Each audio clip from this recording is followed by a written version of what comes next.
Welcome to Secrets Unveiled. Join us as we examine the tales and secrets of adultery. Evenings have always been my favorite time of day. As though the world had finally calmed down and let me some breathing room, they carried with them a peculiar feeling of tranquility. I chopped veggies for supper while standing by the stove. I always felt more at ease with sharp knives, as like I could control something in my life with each deft motion. However, my hands were shaking today. The air itself felt heavy and still, but there was a peculiar, uncomfortable pulse to it. I couldn't resist touching Samuel's phone as it rested on the table like an unwelcome witness. I had never felt the urge to read my husband's texts or snooped on him. However, everything changed tonight. Perhaps it was that little glance he gave me as he walked out of the room. Or his voice, which was softer than normal when he took the call. Almost against my will, my fingers made contact with the phone. He gave me the code years ago when we initially moved in together, and I punched it in. There should be no secrets between us, he constantly urged. And now I found myself clutching his phone while feeling as though my own thoughts were choking me. The message was brief, but it was loud enough to detonate like grenade fragments inside of me. I am forward to see you again soon. There was no name, just a number. But I didn't know this person. Someone from work? Or was it someone else? Someone who had become more important than me?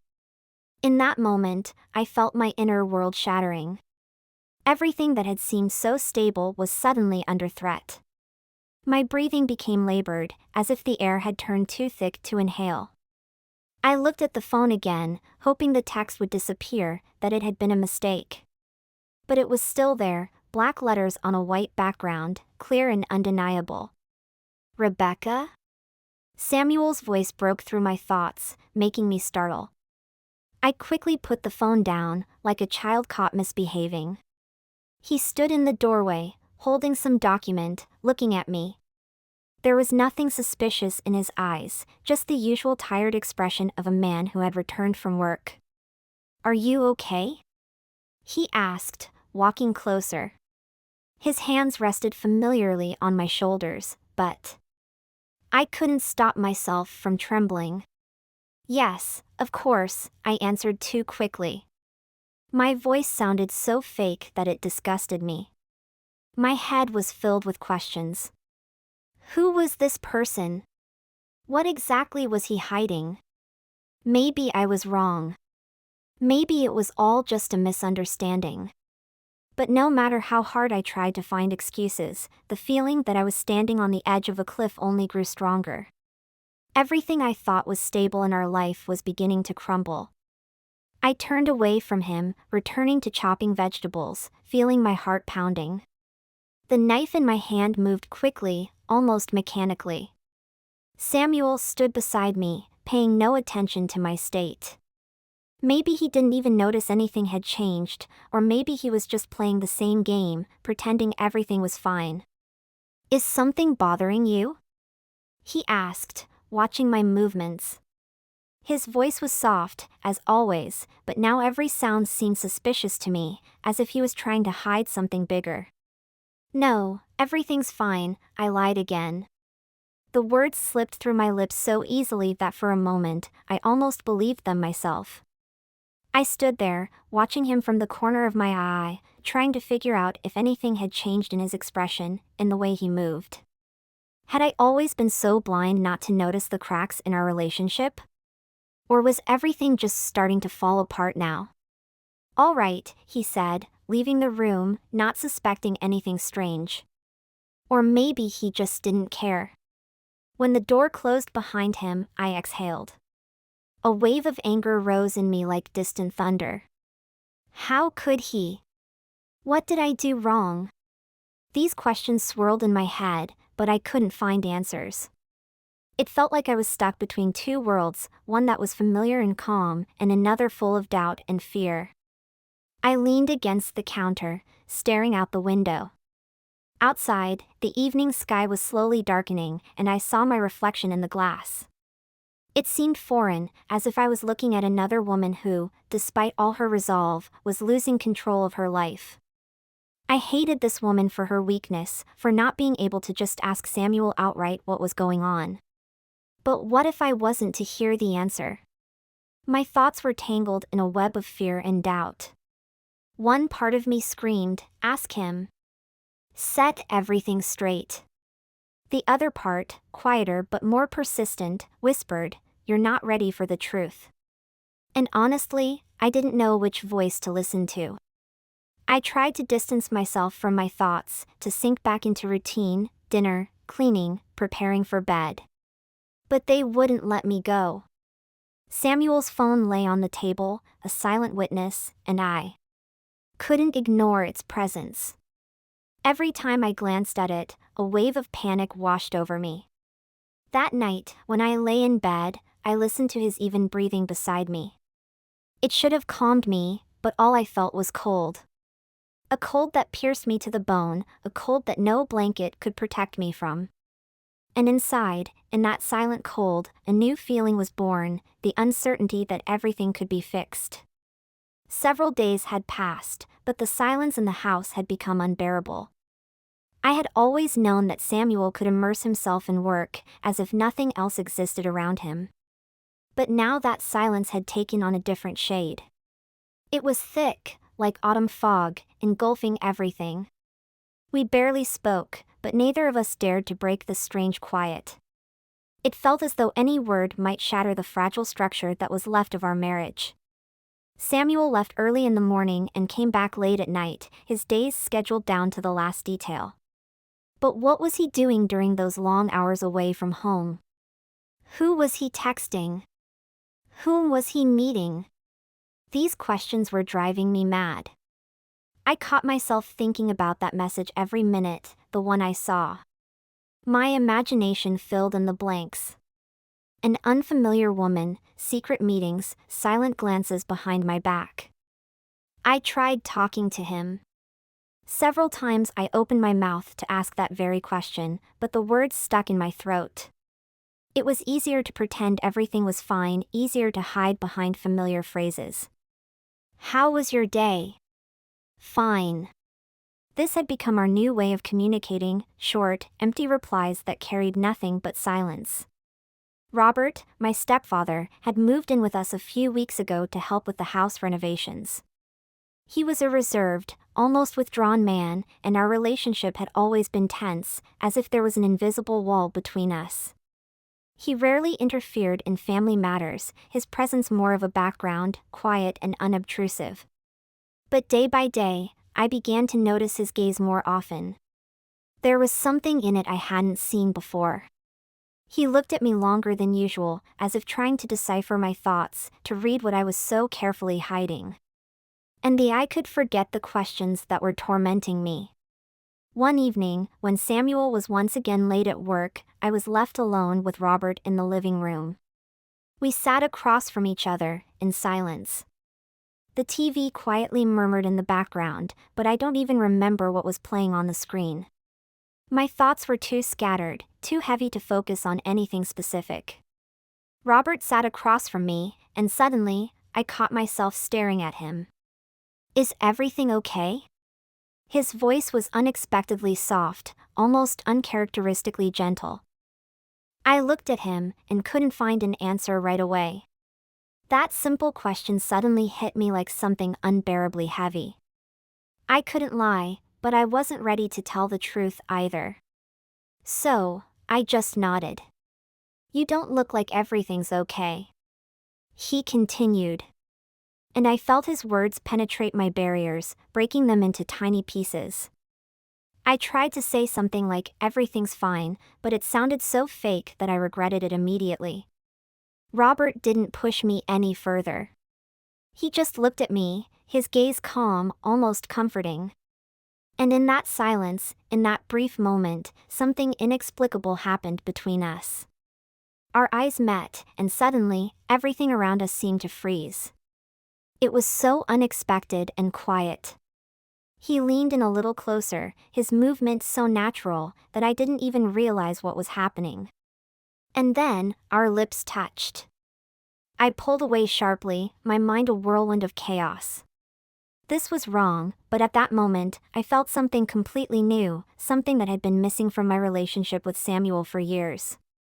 Not certainty, not stability, but a sharp sense of life, as if I had been suddenly awakened from a long sleep. Robert looked at me. He didn't try to continue, didn't make any further move. But his eyes spoke more than any words could. I felt a wave of guilt wash over me. This was wrong, impossible, but why couldn't I stop thinking about it? "I'm sorry," I muttered, feeling my heart race. I stood up from the couch, but my legs wouldn't obey me. It seemed like I had lost my balance, not just physically, but emotionally too. I no longer understood what was right and what was wrong. Everything had blurred into one. He didn't say anything, just nodded, letting me go. I practically ran out of the room, feeling the weight on my shoulders grow with each step. In the bedroom, I stood in front of the mirror, staring at my reflection. Who was this woman I saw before me? What did she want? Why couldn't she just stop? That night, I lay awake, staring at the ceiling, replaying everything in my mind. I tried to find an answer, but it slipped away, like water through my fingers. The only thing I knew for sure was that my life would never be the same again. A few days had passed, but the thoughts of that one moment wouldn't let me go. Over and over, I replayed the scene in the living room. How everything happened so suddenly, so strangely, so real. Yet each of these thoughts brought with it a new wave of guilt. I could have blamed Robert, could have said that he initiated it, but the truth was, I didn't resist. Why didn't I stop? Why did I let it happen? Every day started the same way. Samuel left early for work, leaving behind an emptiness. He was increasingly absorbed in his affairs, and I had no idea what was happening in his life, how he spent those long hours away from home. And more often than not, I found myself not even caring. Perhaps I had started getting used to the distance between us, to the cold, silent abyss that grew wider every day. But with Robert, it was different. His silent presence became more and more palpable. He behaved as usual. Calm. Restrained. Almost caring. It seemed as though that moment in the living room meant nothing to him, but I knew that wasn't true. When I caught his gaze, there was something more. Something that couldn't be hidden behind neutral expressions and brief phrases. He began offering to help around the house, fixing things, moving things. Simple, everyday tasks that, under different circumstances, I would have perceived as ordinary gestures of care, but now carried a different meaning. I felt his attention, like a gaze that never left me. He was everywhere, in everything that surrounded me. And it pulled me deeper. I tried to deal with it. Every day, I began by convincing myself. You must stop. You must talk to Samuel. It's not too late to fix things. But as soon as I encountered Robert in the kitchen or the hallway, everything inside me would start trembling again. Not from fear or guilt, but from something I was too scared to even name. Desire. But how could I allow myself that? It was unthinkable. One morning, after Samuel had already left for work, Robert approached me while I was standing by the window, lost in thought. He didn't say a word, just quietly stood next to me, and I felt the air between us thicken once again. This silent moment, this invisible dialogue, was more revealing than any words. His presence wasn't just palpable. It was real, almost physical. I knew I should step back, walk away, break it off. Is everything okay? He finally asked, breaking the silence, but his voice was so calm, as if nothing unusual was happening. I didn't answer right away. My throat was dry, and I didn't know what to say. Of course, everything wasn't okay. But how could I say that out loud? To do so would mean admitting that my heart had already crossed a line. admitting that I was losing control. Yes, just thinking, I finally whispered, feeling my heart race too fast. Robert looked at me, and his gaze was so deep that it seemed like he could see everything going on inside me. He knew. He knew I was battling with myself, and it didn't seem to frighten him. In fact, I felt like he even liked it. He said nothing, but his gaze spoke for him. He knew I wouldn't be able to resist, and that only fueled his confidence. If you need any help, you know you can count on me, he added, averting his gaze, but leaving that strange ambiguity hanging in the air. Those words lingered in the space between us. They were ordinary, but there was a depth to them that made me catch my breath. I wanted to believe it was just polite support, but I couldn't. Everything that was happening between us in these quiet moments was no longer just coincidence. The next day, it happened again. We bumped into each other in the hallway as I was carrying a laundry basket. His hand brushed mine so lightly that under different circumstances, I wouldn't have even noticed. But not here. Not now. This moment felt stretched into eternity, as if his touch had left an imprint that wouldn't fade. I tried to avoid him. I avoided the kitchen when I knew he was there. I spent long hours in the bedroom, pretending to read a book, though the words on the pages meant nothing to me. I locked myself in the room, as if that could save me from my own thoughts. But in every quiet moment, when the house was empty, I felt his presence, even if he was in another room. One evening, I was sitting on the couch, lost in thought, when Robert walked into the living room again. This time he sat across from me, his gaze calm but holding that same depth that both terrified and attracted me. He didn't speak, but I felt the air between us fill with tension. "You think a lot," he said quietly, and his voice was almost gentle. I didn't know what to say. Yes, I thought a lot. Too much. About what was happening. About what I was feeling. About what I could no longer control. My life seemed to be spiraling into chaos, and I was helpless.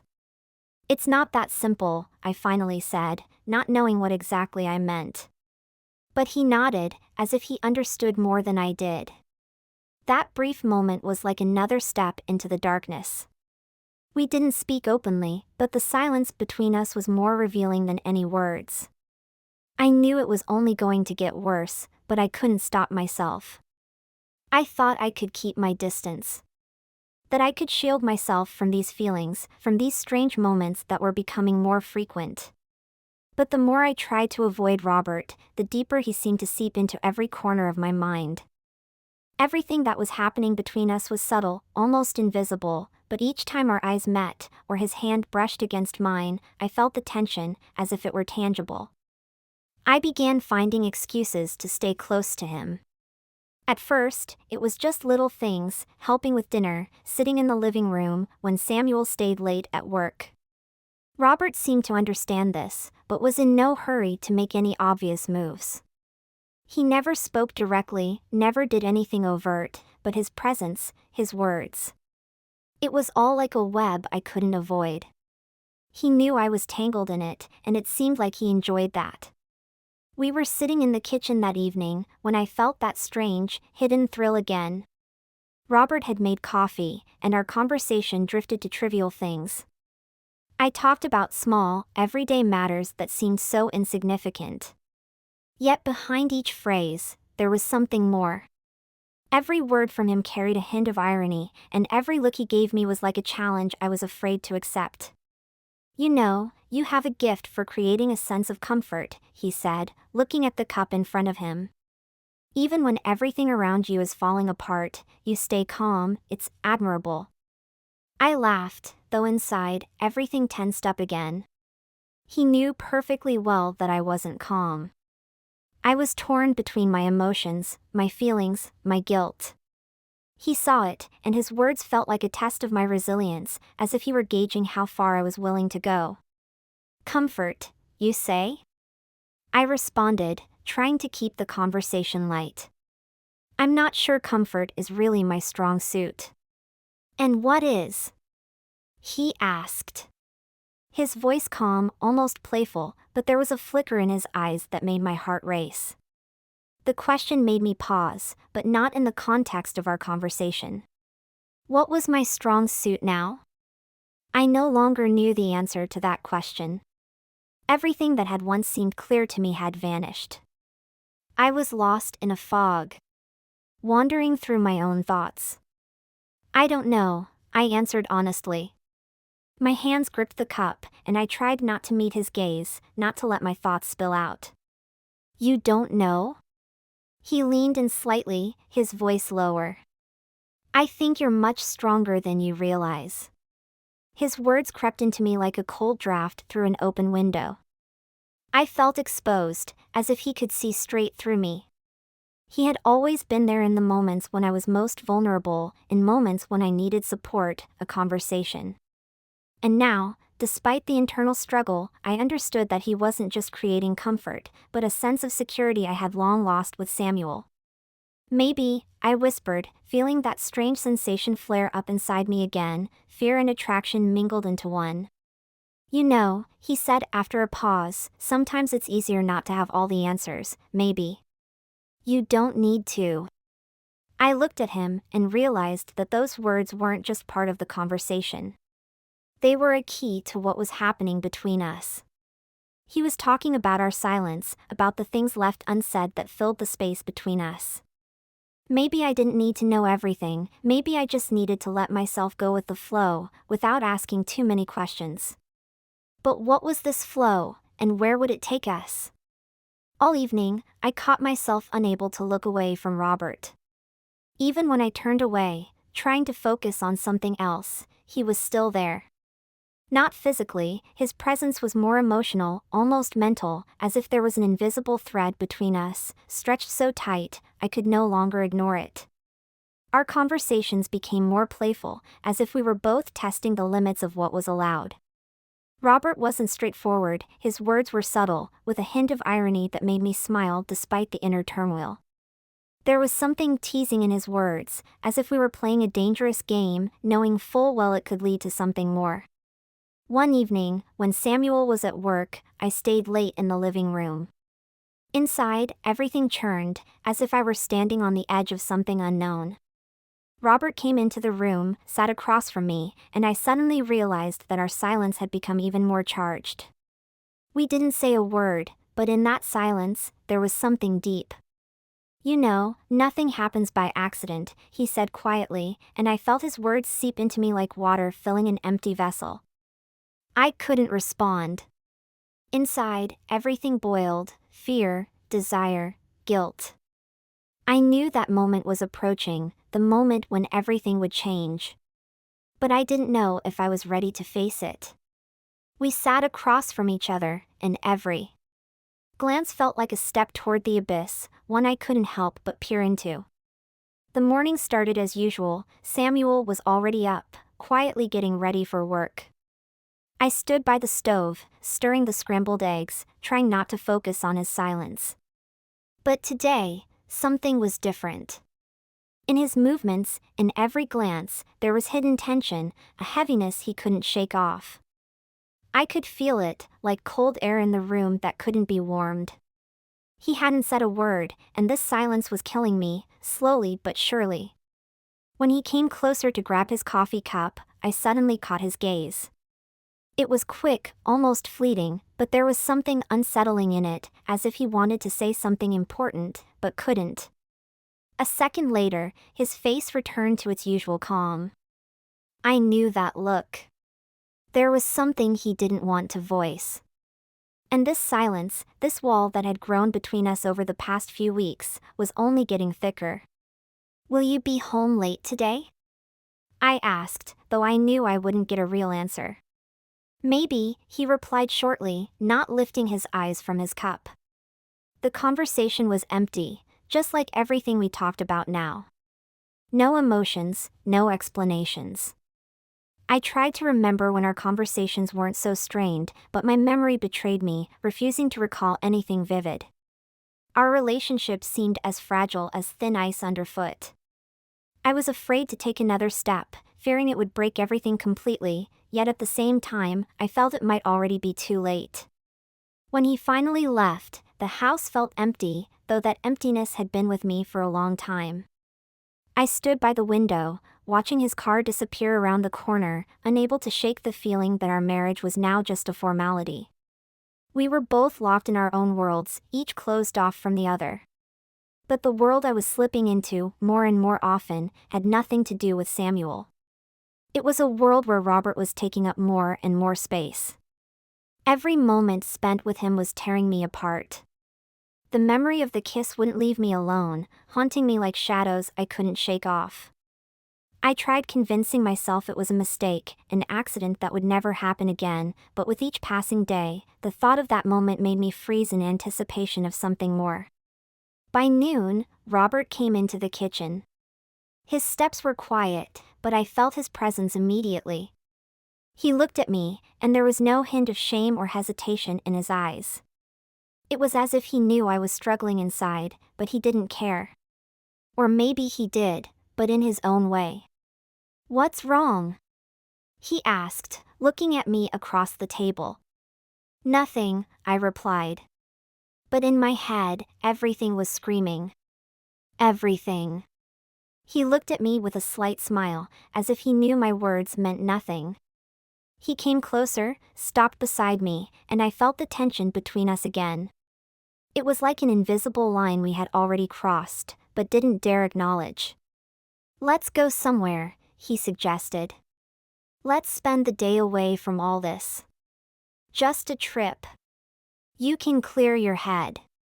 His words sounded so innocent, but I knew this wasn't just an offer to get away. It was another step toward the edge, where we both stood. I knew I shouldn't agree. Inside, everything screamed of danger, of how this would lead to even more chaos. But there was also a strange feeling. Perhaps this was the step that would finally make everything clear. "All right," I breathed, as if the words had slipped from my lips without my consent. An hour later, we were driving out of the city, leaving everything behind. The road stretched out like an endless ribbon, and every turn felt like a step into the unknown. I sat next to him, staring out the window, trying not to look at him. But his presence was as palpable as it had been when we sat together in that living room. Everything around us was familiar. The trees outside the window, the hum of tires on asphalt. But inside me, something completely different was happening. We didn't speak, and this silence was no longer tense. It was full of meanings we both were afraid to voice. I didn't know what would happen next, but I felt that moment was approaching. Over and over, I tried to drown out that strange feeling inside, but it only grew stronger. "Do you really think all this will help?" I finally asked, my eyes still on the road. He smirked, slightly raising the corners of his lips, but didn't look at me. "I don't know," he answered, "but sometimes all you need is a change of scenery." His words sounded so simple that I almost believed in their sincerity. Almost. But somewhere deep down, I knew it wasn't just about a change of scenery. We both understood perfectly well that the problem wasn't the house, the city, or the daily routine.